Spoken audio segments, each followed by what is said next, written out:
Hello guys, আমি অভিজিৎ। সবাই কেমন আছেন? আশা করি সবাই ভালো আছেন এবং সুস্থ আছেন। অভিজিৎ ব্লগস 19 ঘুরতে ঘুরতে খেতে খেতে চলো এক্সপ্লোর করা যাক ইউটিউব চ্যানেলের আরও একটি নতুন ভিডিওতে আপনাদের সবাইকে স্বাগত। আজকে আমরা চলে এসেছি নৈহাটিতে। Hello guys, welcome back to my channel. আমি অভিজিৎ আর আপনারা দেখছেন অভিজিৎ ব্লগস 19 ঘুরতে ঘুরতে খেতে খেতে চলো এক্সপ্লোর করা যাক ইউটিউব চ্যানেল। আজকে একটা নতুন ব্লগ নিয়ে এসেছি। ইনস্টাগ্রামে প্রচুর পরিমাণে ভাইরাল হচ্ছে একটা রেস্টুরেন্ট, সেটা হচ্ছে না এখন বলবো না, আমরা ঢুকবো, আমরা তার বাইরেই দাঁড়িয়ে আছি। তো তার রেটিংস কিন্তু অনেক, 4.7 রেটিংস। তো এখন আমরা আছি নৈহাটিতে। নৈহাটির সুপার মার্কেটের ওপরে আমরা এই রেস্টুরেন্টটা আছে এবং আমরা সেখানে এসেছি। কিছুদিন আগে দোলযাত্রা গেছে আর এখন চলছে পবিত্র রমজান মাস। তো এই পবিত্র রমজান মাসের এই সময় আমরা যে রেস্টুরেন্টে চলে এসেছি সেই রেস্টুরেন্টে আমরা বাইরে দাঁড়িয়ে আছি। আমরা এখন ঢুকবো, আপনাদেরও দেখাবো। আর একটা কথা, আজকে আমি একা নই, কিন্তু আমি আছি, ক্যামেরার উপরে সুব্রত রয়েছে আর অ্যাজ ইউজুয়াল মা রয়েছে। তো ভিডিওতে মাকে দেখাবো, মা পাশে বসে আছে। তো আমরা এখন ঢুকবো সেই রেস্টুরেন্টে। সেই রেস্টুরেন্টের নাম জানবেন তো? আমার সামনে আসুন। আওয়াদ এই রেস্টুরেন্টটি নৈহাটির বাজার কলকাতার ঠিক উপরেই অবস্থিত। আপনারা জানলে অবাক হবেন যে এই আওয়াদ বা আওয়াদ শব্দটি সংস্কৃত শব্দ অযোধ্যা থেকে এসেছে, যার অর্থ অপ্রতিরোধ্য। এটি উত্তর ভারতের একটি ঐতিহাসিক অঞ্চল এবং প্রাক্তন প্রদেশকে বোঝায়, যা তার সমৃদ্ধ সাংস্কৃতিক ঐতিহ্যের জন্য পরিচিত। এটি উত্তর ভারতের অঞ্চল, মূলত উত্তরপ্রদেশে অবস্থিত। মুঘল সাম্রাজ্যের একটি গুরুত্বপূর্ণ প্রদেশ ছিল এই আওয়াদ। পরবর্তীকালে ভারতে ব্রিটিশ শাসনকালে একটি দেশীয় রাজ্য হিসাবে প্রতিষ্ঠিত হয়। এই অঞ্চলটি আওয়াধি ভাষারও আবাসস্থল। আওয়াধি অঞ্চল এবং পশ্চিম নেপালের তরাই অঞ্চলে কথিত একটি ইন্দো আর্য ভাষা। প্রাচীন কোশল রাজ্যের রাজধানী অযোধ্যা বর্তমান আওয়াধের সাথে প্রায় সমবিস্তৃত ছিল। লখনৌ পরবর্তীতে আওয়াধের রাজধানীতে পরিণত হয় এবং লখনৌ বা আওয়াধের নবাবরা তাদের পরিশীলিত এবং অসামান্য জীবনযাত্রার জন্য পরিচিত ছিলেন এবং শিল্পকলার পৃষ্ঠপোষক ছিলেন। আওয়াধের নবাবরা মুঘল ভারতের খণ্ডিত রাজনীতির মধ্যে আধা স্বায়ত্তশাসিত শাসক ছিলেন। নবাব সাদাত আলী খান আওয়াধকে স্বায়ত্ত শাসিত রাজ্য হিসাবে প্রতিষ্ঠিত করেন 1722 থেকে 1739 খ্রিস্টাব্দ অবধি। তিনি আওয়াধের প্রথম নবাব ছিলেন। 1856 সালে British east India company Awadh দখল করেন এবং আওয়াধের শেষ নবাব ওয়াজিদ আলী শাহকে এই কলকাতায় নির্বাসিত করেন। মুঘল সাম্রাজ্যের ভাঙনের পর আওয়াধ ছিল সবচেয়ে গুরুত্বপূর্ণ রাজ্যগুলির মধ্যে একটি। আওয়াধ তার সমৃদ্ধ সাংস্কৃতিক ঐতিহ্যের জন্য পরিচিত, যার মধ্যে রয়েছে সাহিত্য, সঙ্গীত এবং রন্ধন প্রণালী। আর এই আওয়াধি ঘরানার একটি প্রতিফলন পাবেন নৈহাটির এই আওয়াধ রেস্টুরেন্টে। এখানকার খাবার দাবার, এখানকার সিটিং অ্যারেঞ্জমেন্ট, অ্যাম্বিয়েন্স খুবই সুন্দর এবং ফ্যামিলি ফ্রেন্ডলি, এবং এখানকার স্টাফদের ব্যবহারও কিন্তু খুব ভালো।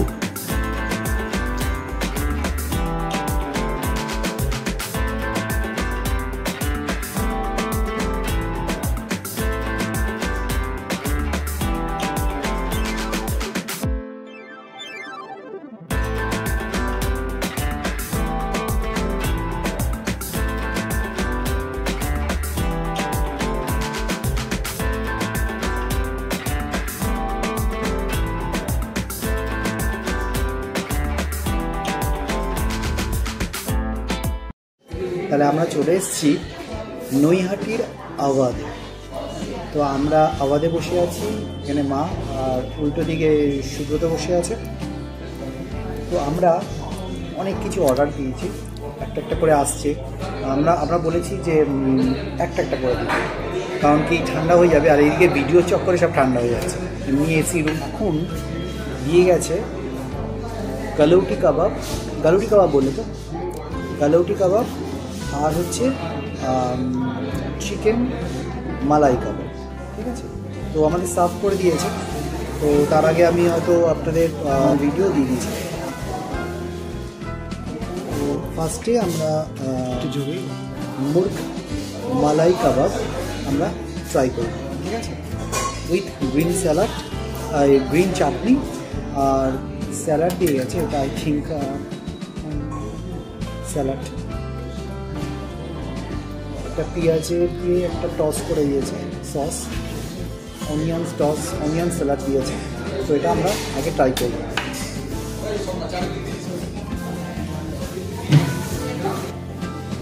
একটু টস করে নেব। এত নরম পড়ে যাচ্ছে, এত নরম।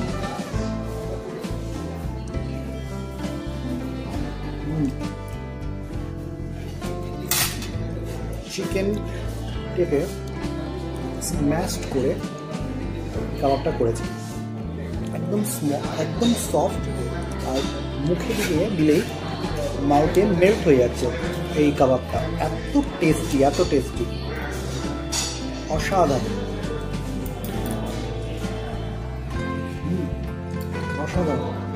একদম মেল্টি, মানে মালাই যেমন হয় পুরো একদম মেল্ট করে যায়, সেরকম না, এত টেস্টি, এত সুন্দর।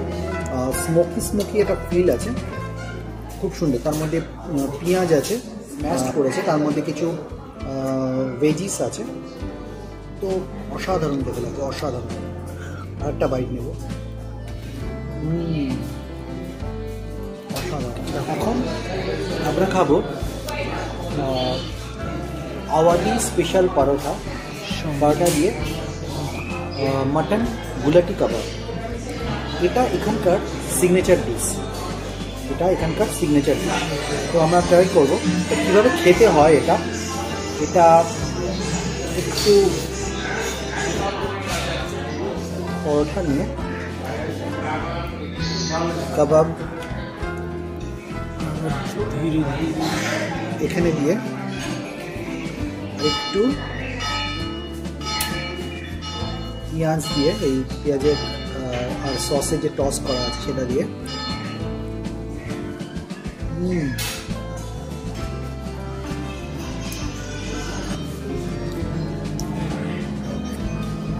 পুরো কাবাবটা পুরো মিলিয়ে যাচ্ছে। আর এখানে মাটন পুরো ঠাসা, মাটনটা পেস্ট করে এটার এই গালুটি কাবাবের এটাই স্পেশাল, যে এইখানে পেঁয়াজ আর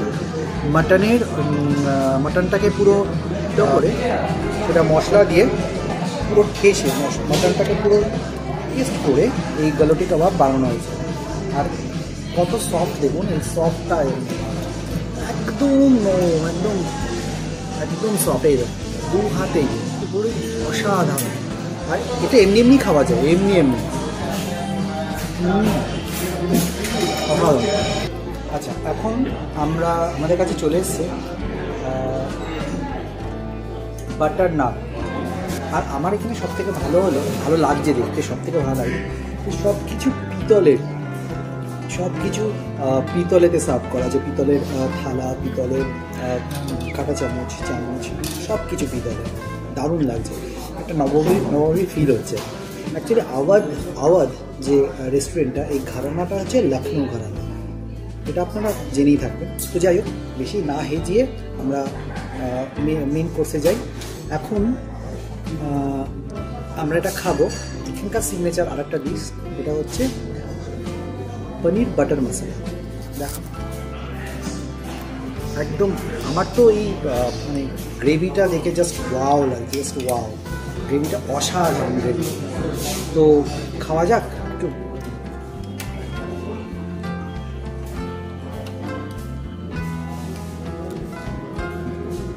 দেখছেন গ্রেভিটা অসাধারণ, পুরো একদম জিভে জল চলে আসছে গ্রেভিটা দেখে। আপনাদের ওখানে আসছে, চলে আসুন তাড়াতাড়ি, দেরি করছেন, এখানে চলে আসুন। খুবই ভালো, অ্যাম্বিয়েন্স অত্যন্ত ভালো। আর এর সঙ্গে নেব আমরা নান, ঠিক আছে? আচ্ছা, আগে মারকে একটু সার্ভ করে দিই, মাও খাক, একটুখানি টেস্ট করুক।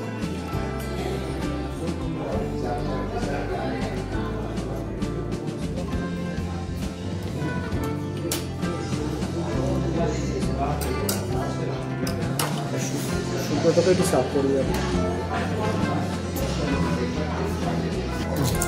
এখন এটা টেস্ট করবো। এতটাই সফট, এতটা দেখুন আমি 2 আঙুলে এই যে ভেঙে যাচ্ছে। Just wow, just wow, just দেখুন কতটা সফট।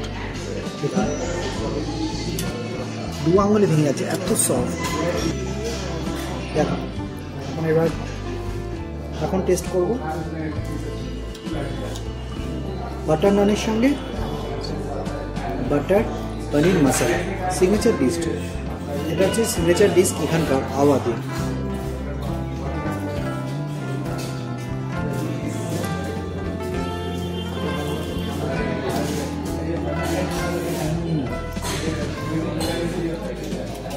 জাস্ট অসম। এখানে আসলে না এটা ট্রাই করুন, দারুণ দারুণ লাগবে, অসম্ভব সুন্দর। এখন চলে এসছে আওয়াদি মুর্গ বিরিয়ানি, অসাধারণ। ওটা দেখেই তো মনে হচ্ছে আমার লোভ লেগে যাচ্ছে, খিদে বেড়ে গেছে, আরও 4 গুণ খিদে পেয়ে যাচ্ছে। তো এইটা হলো, কিন্তু একটা কথা যে এটা কিন্তু কলকাতা স্টাইল বা ব্যারাকপুর স্টাইল বিরিয়ানি, এটা কিন্তু টোটালি লখনৌ ঘরানার বিরিয়ানি, লখনৌ স্টাইল বিরিয়ানি। সেই ব্রাউন রাইস কিংবা যেটা ব্যারাকপুর স্টাইল বা কলকাতা স্টাইল হচ্ছে একদম জাফরানের যে হলুদ রঙের কালার থাকবে সেরকম কিন্তু বিরিয়ানি নয়। এটা কিন্তু লখনৌ ঘরানার বিরিয়ানি, লখনৌ স্টাইল বিরিয়ানি। তো দেখি কেমন খেতে লাগে।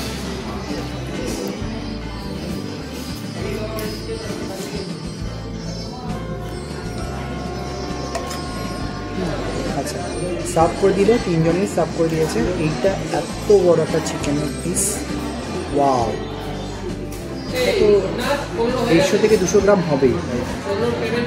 এত সুন্দর একটা বড় একটা চিকেনের পিস দিয়েছে, আর আলু একটা বড় দিয়েছে, সেটা আমরা 3 ভাগ করে নিয়েছি, 3 ভাগ করে দিয়েছে আমাদের, সার্ভ করে দিয়েছে 3 ভাগ। তো ঠিক আছে, এইটা আমার আলু ভাগ করেছে, আরও আলু আছে, মা তাতে আছে, মার পেটে রয়েছে। তো যাই হোক, তো একটু টেস্ট করা যাক। একটু চিকেনটা আমি আগে বানিয়ে, একদম সফট চিকেন, একদম চিকেন সফট, ঠিক আছে, ফ্রেশ চিকেন। একটু আগে রাইসটা ট্রাই করি, একটু রাইসটা খাই।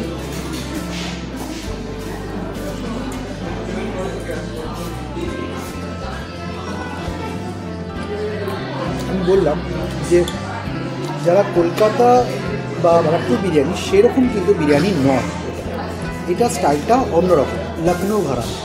তাই বিরিয়ানির টেস্টটাও কিন্তু অন্যরকম। আরেকবার আমি বাইটটা নিই, একটুখানি আলু নিয়ে, একটু চিকেন নিয়ে, একটু ফোকাস করে দিই, চিকেন নিয়ে একটু বাইটটা নেব, এই যে বাইটটা নেব।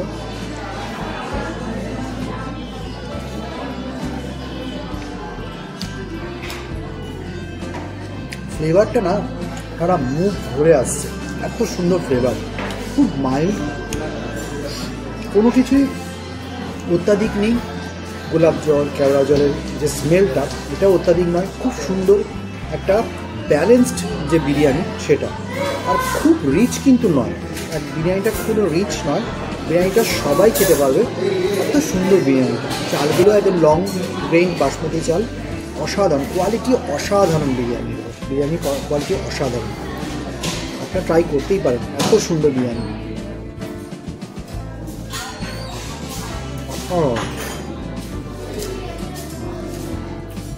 এখন আমরা একটু চিকেন রেগুলার গ্রেভি আর চিকেন রেগুলার দিয়ে ট্রাই করছি। প্লেটটার অবস্থা কী অবস্থা!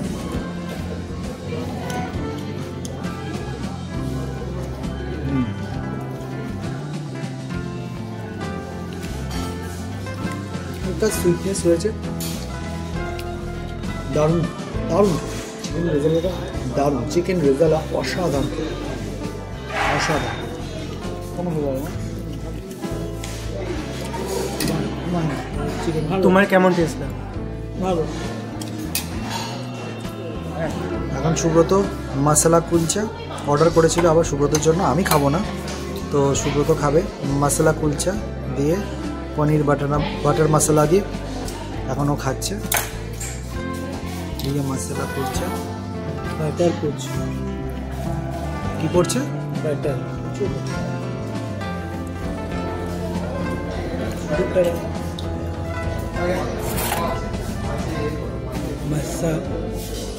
मसाला জোরে বল। मसाला कुलचा বাটারগুলো প্রচুর রয়েছে।